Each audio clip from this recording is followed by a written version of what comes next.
Hey, and welcome. This is Chris with Cars and Cigars Media, and you're listening to the Cars and Cigars podcast, the show that has real discussions about cars and cigars with the people that make both interesting. Today, we're talking cigars and stuff with Christian, affectionately known as Cheeze, who is a proud Sistah of the Leaf and a valuable member of the Cigars International Humidor Staff here in Fort Worth.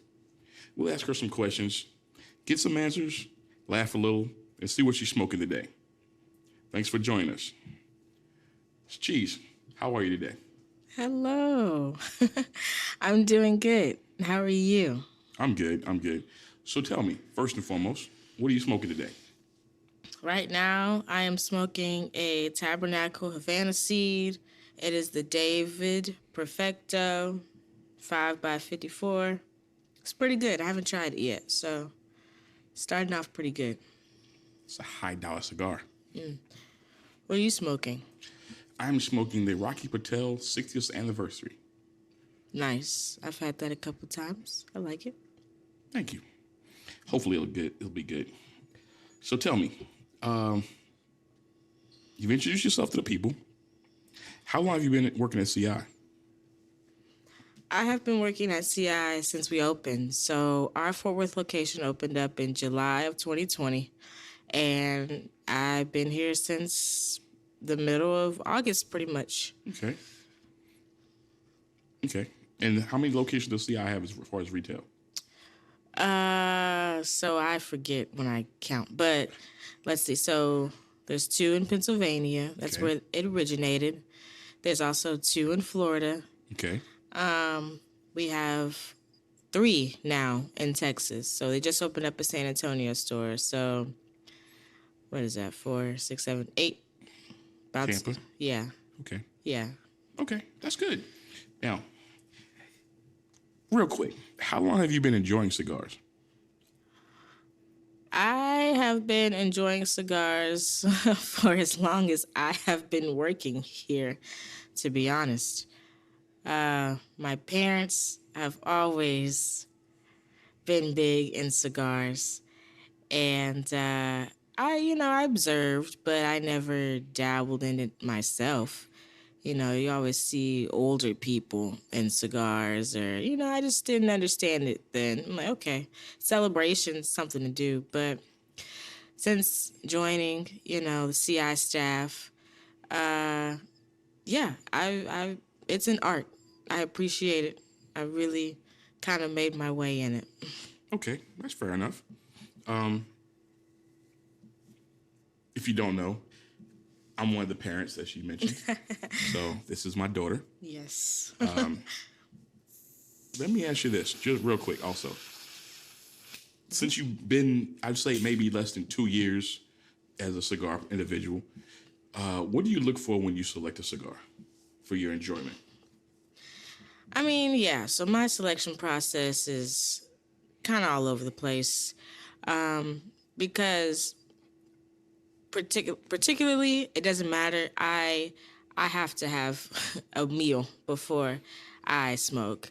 Understand? Because I've had some instances where I didn't, and I was like, uh-oh. Even when it was a mild cigar, it was kind of topsy-turvy. Mm-hmm. But usually, earlier in the day, I like a good mild or a good Connecticut or something. So I usually just look for something in those categories. I always like to seek out things that I haven't tried before. So it's very rare when I'll smoke the same cigar twice because, there's so many. So there's just a lot to try. Any favorites that stick out to you? As far as just like Connecticut's or just anything? In general. In general, that's kind of hard.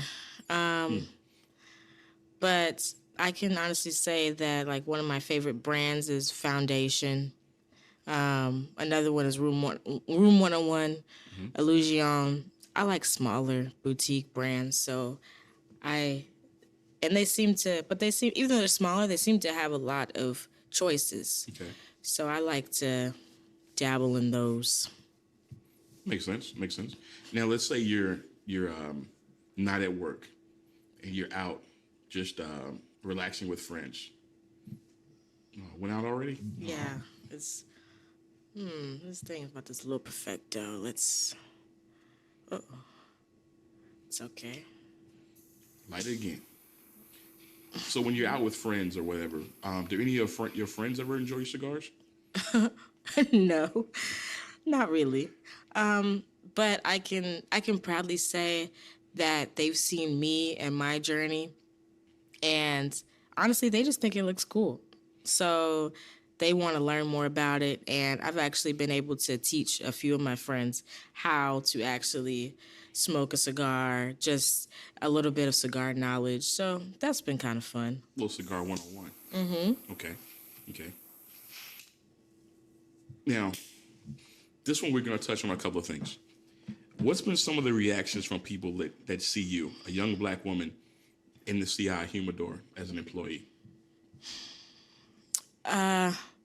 It's a little bit of a mixed crowd with that.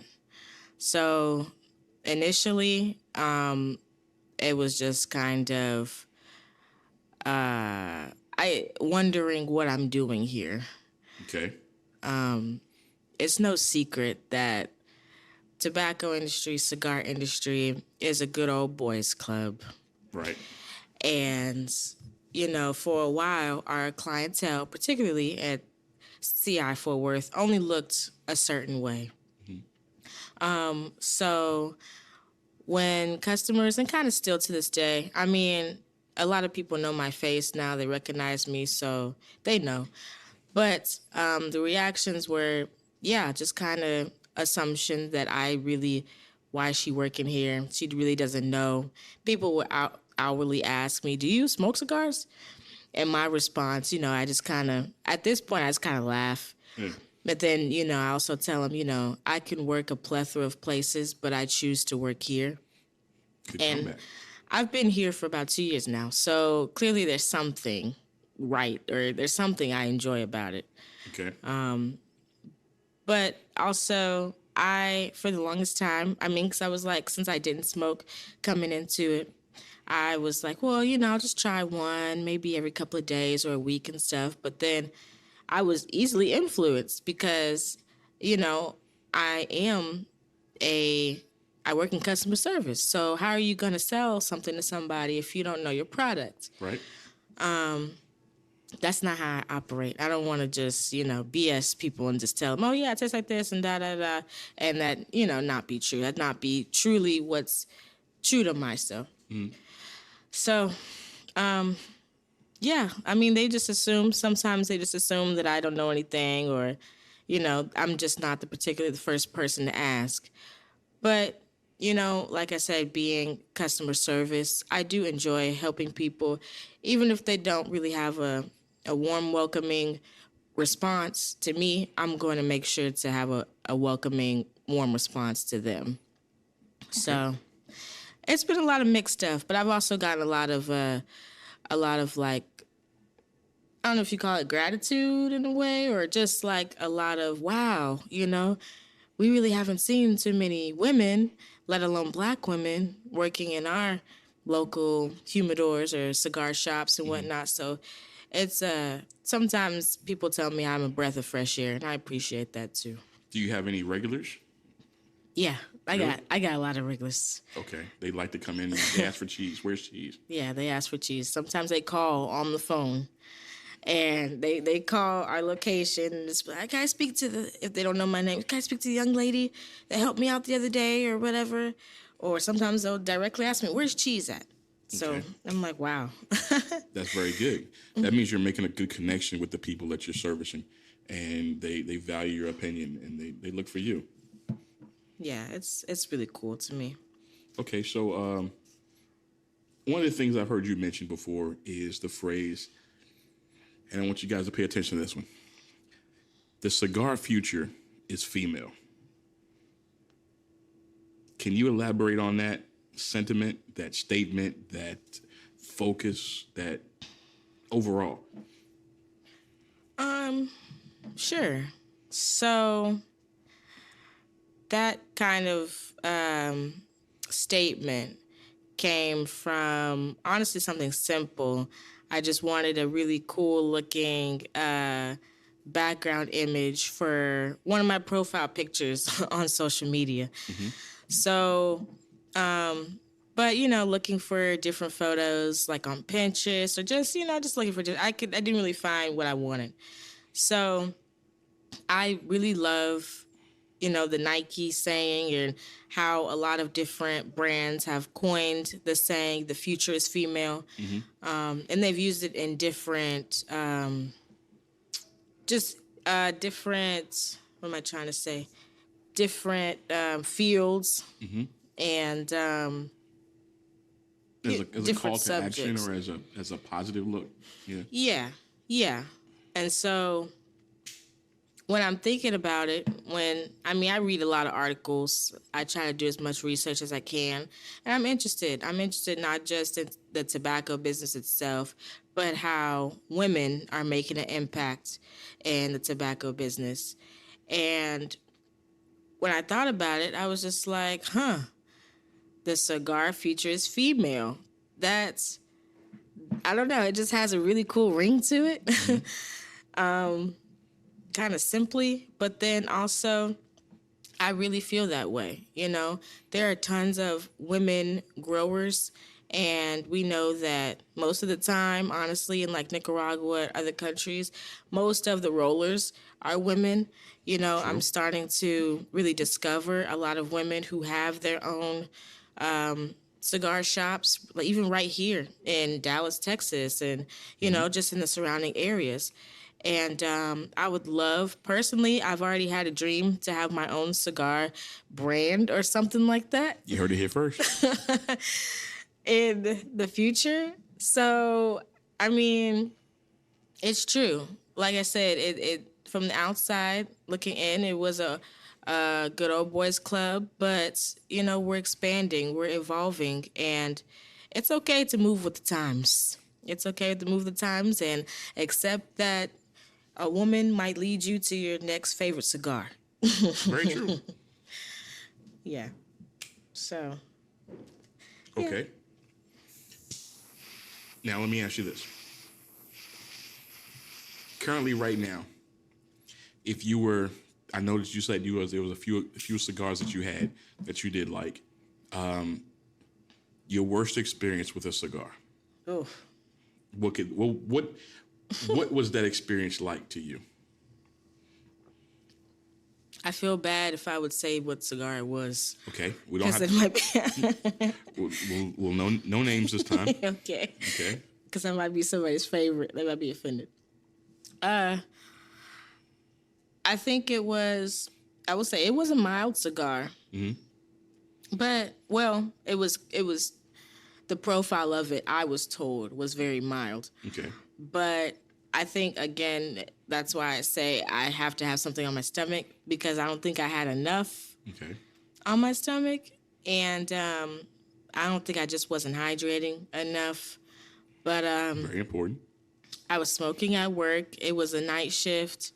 And I was finishing it up, and it was really good. Like, it was tasty and everything, but then gradually started to get a little bit of the bubble guts. Okay, I know this is normal a little bit, but then it quickly graduated to, I got to get out of here. My shift's over. I got to go home. Okay. To the point where I was driving. I don't know if you know this, Dad, actually, but I was driving. I was about to cross the bridge, and I felt like I had to throw up. And I was I had to open up the door on the bridge, on the highway, and I had to throw up. And I was just like, oh, my God. And that totally turned me off. I was like, I'm never smoking that again. Okay. Yeah, that was probably the worst experience. I think my worst experience with a cigar, and I won't say any names, it was because I didn't have enough in my stomach. I was trying to hydrate as much as possible, but it was just too strong for me at the time. And I think I stood up to leave, and instantly when I stood up to leave, my body said, no, you're going to sit back down. I started getting the cold sweats. And I was just I just felt really uneasy. I felt like I was going to be sick. And I was luckily I Googled really quick on what to do if you got cigar sick, and it said to what is it? It said take some sugar and eat some sugar or put some sugar on your tongue or something or whatever. I didn't have anything. So when I got back from where I was, the only thing I could find was honey. So I just squeezed honey into my mouth. And then I collapsed on the sofa and slept it off. Yeah. That nicotine can be a little bit of a killer sometimes. Yes. You Yes, gotta it can. be Yes, it can. careful. So I'm sorry. what do you look for in a good cigar yourself in regards to, let's say it's mid-afternoon or late evening or whatever? Is there any type of wrapper you lean towards, any type of fillers that you know about? Or do you just go through and look and see, hey, this one looks good today? That's a good question. I let's see. So of course I have my favorite brands. But when I'm trying to try something outside of those brands, I I do my research. Okay. I do my research on them, or just something that maybe I want to smoke for a certain amount of time. So I'll kind of go based off of that first, like how long, I want to smoke and the size of it. I don't typically do anything larger than like a 60 ring gauge. That's just a little too much for me. But I never really thought about like the branding and stuff. But that's true. Honestly, I don't want to sound like a girl, whatever. But sometimes, no, I do look like, oh, if the brand is cute, or if the band has some nice art on it, or the colors are appealing, the box is appealing, then yeah, for sure. Like, then I'll pick it out and I'll try it just because I like the way it looks. Right. I understand. But I will say some of my favorite rappers. I like Cameroon.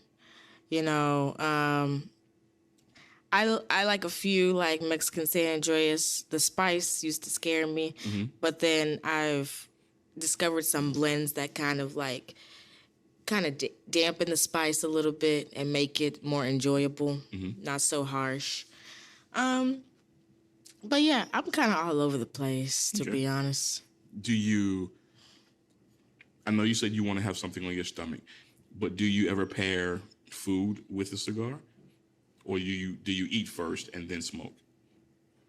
Can you eat and smoke at the same time? I'm trying to think, have I done that before?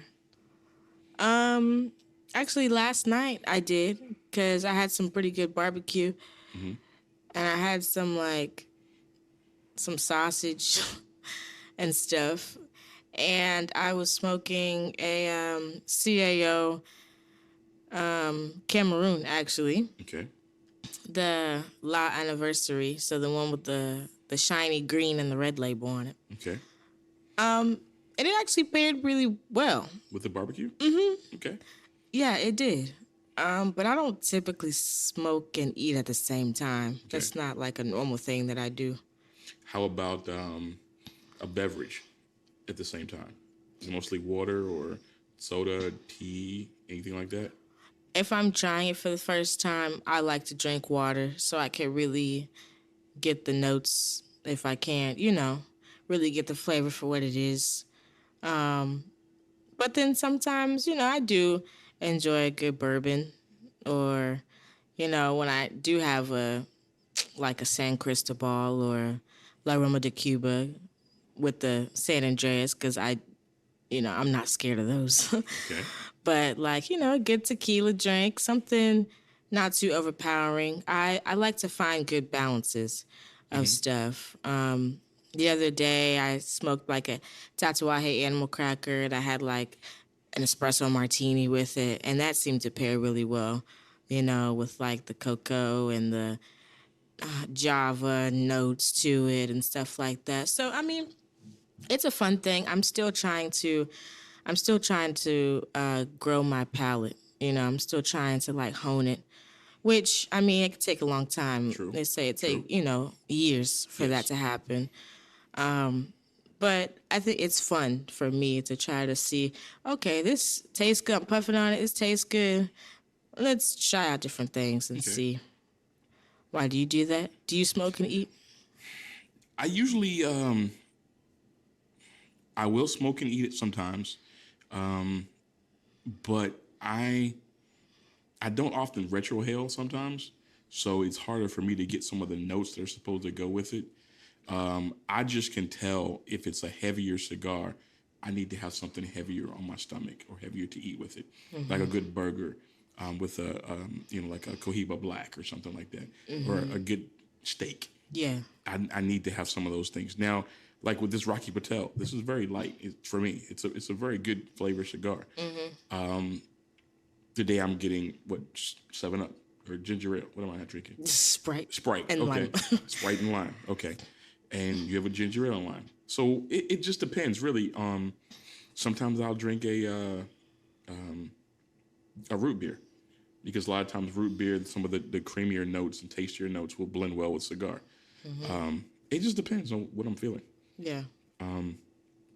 It just depends. Yeah. I'm working on my palate as well. Yeah. Yeah. Okay. That's cool. Thank you. It's your day off. You have nothing planned or anything you have to do. How is Cheeze spending her day? An ideal day for Cheeze. An ideal day An because ideal day. even though it's day off, it's always something to do. An ideal day, I would wake up nice and refreshed. I'd have a good breakfast. Because I don't usually eat breakfast too much, but I'd like breakfast food. So I have a good breakfast, good light, healthy breakfast. I'd probably see, but I always find errands to run. Like I always find. Yes, you do. So, but I like to drive. Like I like to take drives, and just be out in the atmosphere since I do work a lot and I'm indoors a lot and stuff. So anytime I could be outside, maybe find a nice patio, go hang out, which inevitably that means smoking. Okay. So I'm definitely going to smoke throughout that day. With some friends? Yeah. Okay. Also, I have a jewelry business, so What's the name of your jewelry business? it is called Monarch Masterpieces. And I make things out of with stones and crystals. And my proceeds go towards the Lupus Foundation of America, or just lupus education and research and whatnot. So it is a self-care for me to work on some aspect of my business and try to, grow that a little bit. I'm also a birth doula. So I do some research on babies or, just what's going on in the maternal and health world and whatnot. It's really interesting to me. And then I go see my best friend who has a baby. And I go play with the baby. Okay. So, yeah, I guess that's an idea. Oh, yeah, I didn't say eat in there, but eating is inevitable. Of course. We got to have some, got to have a good meal or two besides the breakfast after that and stuff. But yeah, that's a pretty ideal day. Okay. Now, let me ask you this. You did mention that one of your passions is lupus. How do you feel knowing that the lupus does not get as much, I'd say, notoriety as some of the other autoimmune diseases or things that people are fighting with, such as cancer research or Alzheimer's research? You being a person living with lupus, what would you like to see more of as far as the way lupus is perceived and how it's going? So I guess when my lupus journey started, which was back in 2013, it was kind of shocking how there wasn't that much research on it. And then I quickly learned that, well, it's because, lupus takes on a lot of other symptoms of different different, ailments and whatnot, different diseases. So it's pretty hard to diagnose initially. And that's why a lot of people are confused, and that's why a lot of people don't know about it, because they assume or believe a doctor has told them that they, are diagnosed with something else, when really it is just lupus. It just happens to be a symptom of the lupus. Okay. But as far as like the publicity goes, a lot of times people like to compare campaigns to, like, Susan G. Komen and whatnot, and breast cancer in October, and how world renowned that is. When honestly, the research shows that there's just as many people out there living with lupus as there are breast cancer. Right. And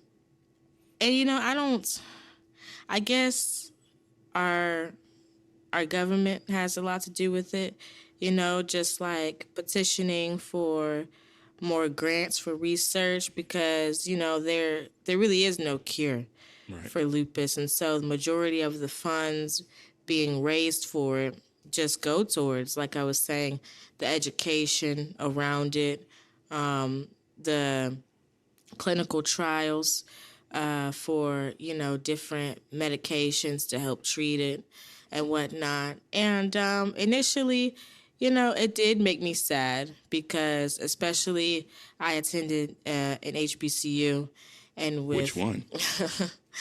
the illustrious North Carolina Central University, Equal Pride Amplified. So I did as well.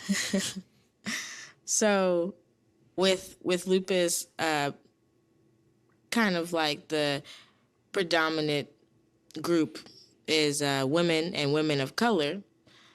Being on that campus, and a lot of my, actually kind of helping a lot of my peers discover or be tested to find out that they have lupus too, I kind of started to channel my confusion and my pain into just like advocacy, advocacy work, and joining a support group and things like that. But I definitely think, there's a long road ahead with everything, with just the general education of it all, and spreading more awareness, make it more publicized, so that the people who truly need the treatment, and the caregivers of the people who need the treatment are just more informed, and they feel like they have more of a support system in the world, or just in the areas that they live in the states they live in, and the country that we live in. But yeah, it's a fight. It's a long fight, but there's definitely progress, little progress being made, little by little. That's good. That's good. Lupus.org, I believe, is the main website. Is that correct? Yeah, For anyone looking lupus.org. to get further information about that. Yeah, Lupus Foundation of America. And, we're having a walk. We're having an annual walk this Saturday. Okay. So that's exciting. Okay. So the Lupus Walk, what is the Lupus Walk? I mean, can anybody participate? Yeah, anybody can participate. It's pretty much in every city across the country, but it's called Walk to End Lupus now. So basically, yeah, you can sign up as an individual walker. You can sign up as a group. I attend a Fort Worth lupus support group. So we are Team Butterfly Effect. Okay. And I just so happen to be the team captain. So that's also been, another thing that I've taken on. Your plate's busy. Your plate's full. Yeah, I always got something to do. But I enjoy it. Okay. So, but yeah, anybody can join. And since COVID, our walks were virtual, or now, even though things are kind of loosening up a little bit, it's still an option to be a virtual walker. But yeah, you just go on the website, figure out which region or which area that you want to participate in. You can be a donor. You can just help, fundraise, or you can help just like spread the word about it. But any and everybody is welcome. And as a fellow loopy, we appreciate it. Very good. Very good. Well, Christian, it's been an honor. Cheeze, I'm sorry. So I would definitely like to thank you for being my very first guest on the Cars and Cigars magazine podcast, Cars and Cigars media production. Hosted here at the beautiful Cigars International Fort Worth. Thank you very much. If you enjoyed this episode, you'd like to help support the podcast, please share with others, post about it on social media, and you can hear us on all major platforms. To catch all the latest from us, you can follow me on Instagram at Cars and Cigars Magazine and the newly launched Cigar Public website. If you're in the Fort Worth area, please join our free again, car meet every first Sunday next door to Cigars International at the North Fort Worth Cabela's from 10 a.m. to 12 p.m. We have this as an opportunity to give back to our community by collecting donations for the Tarrant Area Food Bank. Now, before she gets out of here, how can people reach out to you if they want to learn more about Monarch Masterpieces or lupus awareness or even Cheeze? Yeah, so I have an Instagram page. It's at Monarch Masterpieces, just Monarch like a butterfly, Masterpieces. I also have a website for that, so you can go on, browse some of my pieces, and read a little bit of my blog posts, because I do talk on there. Okay. And also, I am one of the social media managers for our CI Fort Worth page. So go on Cigars International Fort Worth page on Facebook, on Instagram, and check me out. You'll see my face. You'll see my poster too. Okay. So, yeah. TikTok or anything? Oh, yeah. I do have a TikTok. I know. I forgot about that. I haven't updated in a while, but I am on TikTok, and I am Smoked Cheeze. So That's clever. yeah, at SMOKEDCHEEZE. I spell cheese with a Z, not a S. Okay. Well, thank you very much. Thanks, Dad. It's been an honor. It's been an honor and a pleasure, and I'm so proud of you, and I just can't wait to see how this is going to take off. Thank you very much. I appreciate it. So thanks again, and I hope everyone has a blessed day. Thank you. Thank you. Thank you.